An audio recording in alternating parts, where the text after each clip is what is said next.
Hi, so I'm with Julia Waldsmith. She works in the National Geodetic Survey, is that correct? That's correct. Okay.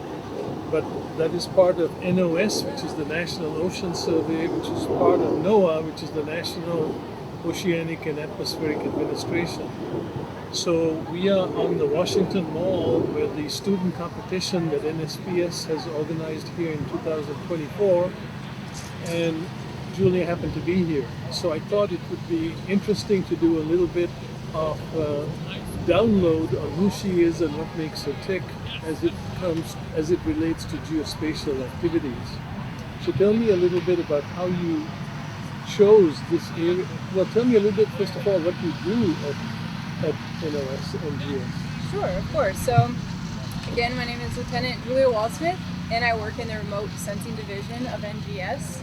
My day-to-day job is as a photogrammetry sensor operator, and so that means I fly on a NOAA King Air, one of many NOAA aircraft. And aboard that plane, we have very sensitive geospatial survey equipment that is in the back, and so I execute the missions that we're tasked with, and that usually includes flying along the nation's coastlines, which are diverse and dynamic, always changing because of impacts from storm, erosion, or even because of civil infrastructure projects. So our surveys are intended to update the nautical charts. So we're accomplishing these surveys at high water or low water, and we compile that all those imagery products into an orthomosaic that then can be turned over to the Office of Coast Survey for nautical charting. So you didn't actually say what instrumentation you had, and I'm sure the list would be very long, but I can imagine RGB cameras, Mm-hmm. maybe infrared, We do, yeah, RGB and near infrared. and LiDAR with maybe a ability to go into the water a little bit, so you have limited bathymetry. Yeah. Actually, in the remote sensing division, we have two different platforms. We have our photogrammetry platform, and we have a LiDAR platform that flies. And those mission requirements are different. The photogrammetry mission can fly at 10,500 feet to collect coastal imagery, whereas for LiDAR, we fly more at 1,500 feet. And I don't personally fly the LiDAR mission, but we do use that for topobathy collection. So we can collect, maybe as far down as 50 meters if we have really good water clarity. But that helps NOAA to create very good bathymetric models in areas that are really too close to shore to safely drive ships.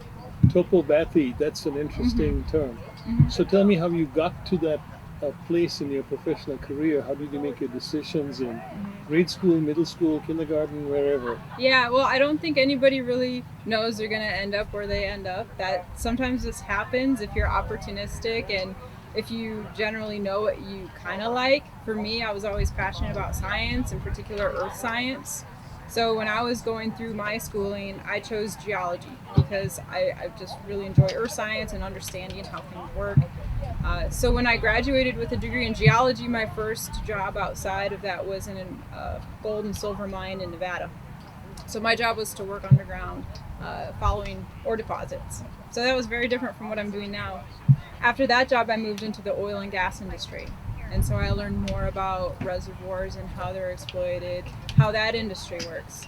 After doing that for 5 years, I was interested in NOAA as a place to work because NOAA's mission is science, service, and stewardship.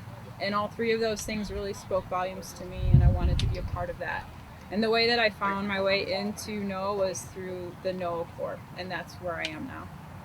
And how did you see the NOAA Corps advancing your career objectives? Mm-hmm. Because I know a lot of people in the National Geodetic Survey, Mm-hmm. and most of them have never admitted to me that they were part of the Corps. Oh, yeah. Well, my job was as a geologist, and NOAA didn't hire geologists as far as I knew. But I did meet the requirements to be a NOAA Corps officer because we look for people who have some kind of science background or technical background.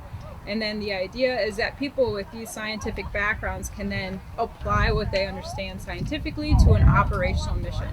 So everyone in the NOAA Corps either flies planes or they drive boats. So my first job was actually driving a boat, which has nothing to do with being a geologist, but the mission of the ship was hydrographic survey, and so I was able to understand from my geospatial background the mission of the ship, and that's the advantage of having people with a scientific background. So when we met, one of the things I asked you was that I was aware that NOAA Corps officers also are required to attend an academy kind of training. That's right. And tell me a little bit about that. Right, yeah, because NOAA Corps officers are a uniformed service.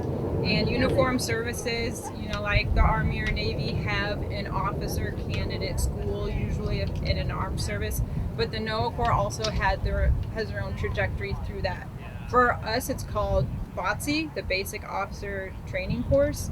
And that teaches us some of the customs, traditions, and what the job entails. So for us, it was very heavy in the maritime science side, understanding what it is to drive a boat, what it is to be a leader in a sort of a uniformed service organization. So we did that training side by side with our Coast Guard counterparts at the Coast Guard Academy in New London.